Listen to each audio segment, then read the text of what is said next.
क्योंकि एकादशी का व्रत भगवान विष्णु को समर्पित है, तो इसमें माँ लक्ष्मी और तुलसी जी की कहानी भी सुनी जाती है। इनकी कहानी सुनने से घर में धन धान्य संपदा और सुख समृद्धि बनी रहती है। तो आइए चले माँ लक्ष्मी की कहानी। एक बार बैकुंठ लोक में भगवान विष्णु जी अपने आसन शेषनाग पर बैठे बैठे ऊब गए, तो उन्होंने सोचा चलो पृथ्वी लोक घूम कर आता हूँ। वैसे भी कई साल बीत गए थे धरती पर गए, इसलिए वो फटाफट अपनी तैयारी करने लगे यात्रा की। विष्णु जी को तैयार होता देख माता लक्ष्मी ने उनसे पूछा कि आज सुबह सुबह कहाँ जाने की तैयारी है स्वामी।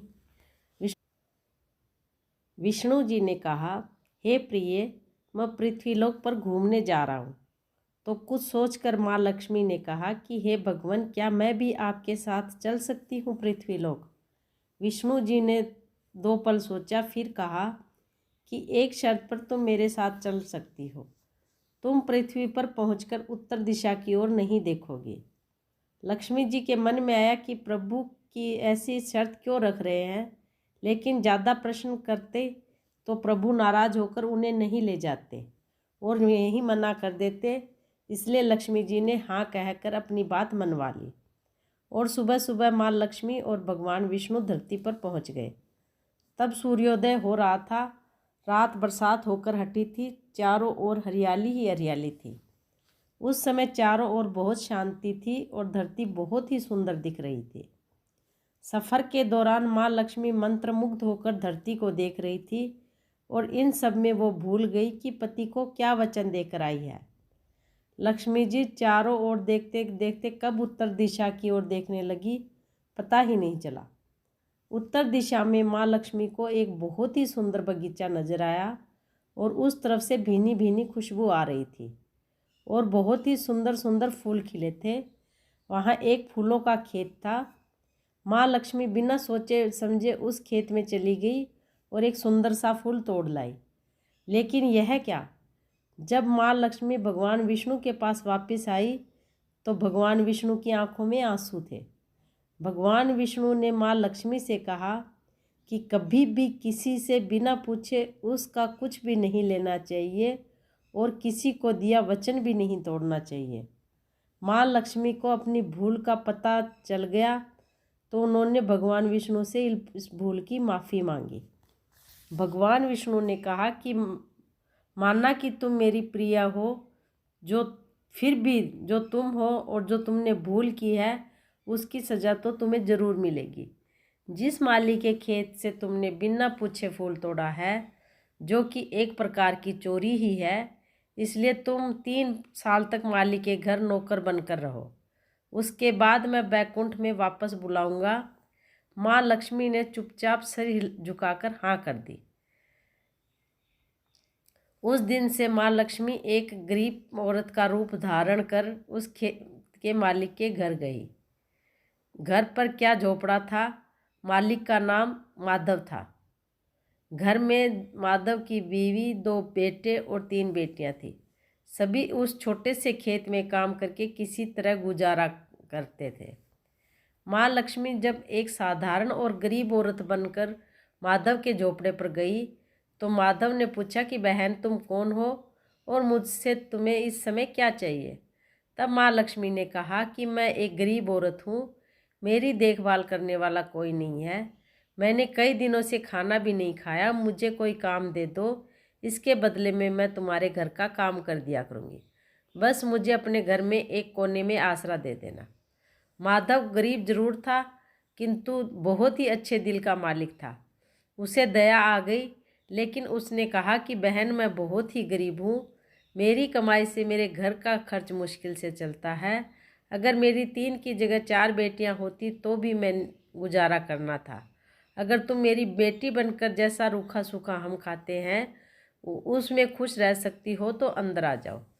माधव ने माँ लक्ष्मी को अपने झोपड़े में शरण दे दी। माँ लक्ष्मी 3 साल तक उस माधव के घर पर नौकरानी बनकर काम करती रही। जिस दिन माँ लक्ष्मी माधव के घर आई थी, उससे दूसरे ही दिन माधव को फूलों से इतनी आमदनी हुई कि उसने शाम को एक गाय खरीद ली। फिर धीरे धीरे माधव ने काफ़ी ज़मीन खरीद ली।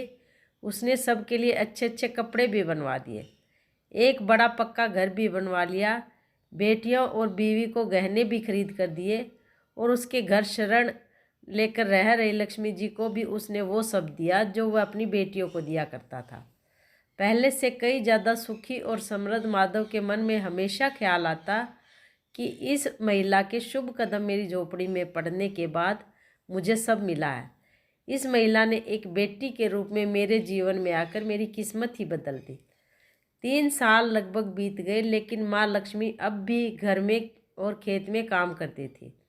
एक दिन माधव जब खेतों से काम खत्म करके घर आया तो उसने अपने घर के सामने के द्वार पर एक देवी स्वरूप गहनों से लदी एक औरत को देखा। ध्यान से देखकर पहचान गया, अरे यह तो मेरी मुंह बोली चौथी बेटी यानी वही औरत है। वो पहचान गया कि यह तो स्वयं माँ लक्ष्मी है। अब तक माधव का पूरा परिवार बाहर आ गया था। सब हैरान होकर माँ लक्ष्मी को देख रहे थे। माधव बोला, हे माँ, हमें माफ़ कर दीजिए, हमने आपसे अनजाने में घर और खेत में काम करवाया है। माँ, यह कैसा अपराध हो गया? माँ, हम सबको माफ़ कर दो। माँ लक्ष्मी मुस्कुराई और बोली कि हे माधव, तुम बहुत ही अच्छे और दयालु व्यक्ति हो। तुमने मुझे अपनी बेटी की तरह से रखा है और अपने परिवार के सदस्य की तरह ही मान दिया है। इसके बदले में मैं तुम्हें वरदान देती हूँ कि तुम्हारे पास कभी भी खुशियों और धन की कमी नहीं होगी। तुम्हें वो सारे सुख मिलेंगे जिसके तुम अब हकदार हो। फिर माँ अपने स्वामी के साथ भेजे गए रथ में बैठकर वैकुंठ को चली गई। जय माँ लक्ष्मी मैया। माँ तुलसी की कहानी। पौराणिक कथा के अनुसार प्राचीन काल में एक राक्षस था जिसका नाम जालंधर था। वह बहुत ही शक्तिशाली था और उसे हराना किसी के बस की बात नहीं थी। उसके शक्तिशाली होने का कारण था उसकी पत्नी वृंदा। जालंधर की पत्नी वृंदा पतिव्रता थी। उसके पतिव्रता प्रभाव से जालंधर को कोई भी परास्त नहीं कर सकता था। जालंधर का आतंक इस कदर बढ़ा कि देवतागण भी उससे परेशान हो गए। वह देवताओं से भी युद्ध करने लगा। जब कभी भी जालंधर युद्ध पर जाता तो तुलसी भगवान विष्णु की पूजा करने लगती। तुलसी यानी कि वृंदा। विष्णु जी उसकी सारी मनोकामनाएं पूर्ण करते। जालंधर से मुक्ति पाने के लिए देवतागण मिलकर भगवान विष्णु के पास पहुँचे और उन्हें अपनी सारी व्यथा कह सुनाई। इसके बाद समाधान यह निकाला गया कि क्यों न वृंदा के सतीत्व को ही नष्ट कर दिया जाए। जालंधर की पत्नी वृंदा के पतिव्रता धर्म को तोड़ने के लिए भगवान विष्णु ने जालंधर का रूप धारण कर वृंदा के घर में प्रवेश किया और वृंदा के घर में उसके पति की तरह रहने लगे, जिसके कारण वृंदा का पतिव्रत धर्म नष्ट हुआ और जालंधर की शक्ति क्षीण हो गई। युद्ध में शिवजी ने उसका सिर धड़ से अलग कर दिया। जब वृंदा को अपने पति के मृत्यु का समाचार मिला और यह पता लगा कि उसके साथ छल किया गया है, तो वृंदा विष्णु जी की परम भक्त थी। और जब उसे यह पता चला कि स्वयं विष्णु जी ने ही उसके साथ छल किया है, तो उसे बहुत गहरा आघात पहुंचा। वृंदा ने श्री विष्णु को श्राप दिया कि वे तुरंत पत्थर के बन जाएं। भगवान विष्णु ने देवी वृंदा का श्राप स्वीकार किया और वे एक पत्थर के रूप में आ गए। यह देखकर माता लक्ष्मी ने वृंदा से प्रार्थना की कि वह भगवान विष्णु को श्राप से मुक्त कर दे। वृंदा ने भगवान विष्णु को तो श्राप मुक्त कर दिया, लेकिन खुद आत्मदाह कर लिया। जहाँ वृंदा भस्म हुई वहाँ एक पौधा उगाया जिसे विष्णु जी ने तुलसी का नाम दिया और बोले कि मैं वृंदा के सतीत्व और उसके पतिव्रत धर्म से बहुत प्रसन्न हूँ। और तो शालिग्राम नाम से मेरा एक रूप इस पत्थर में हमेशा रहेगा, जिसकी पूजा तुलसी के साथ ही की जाएगी।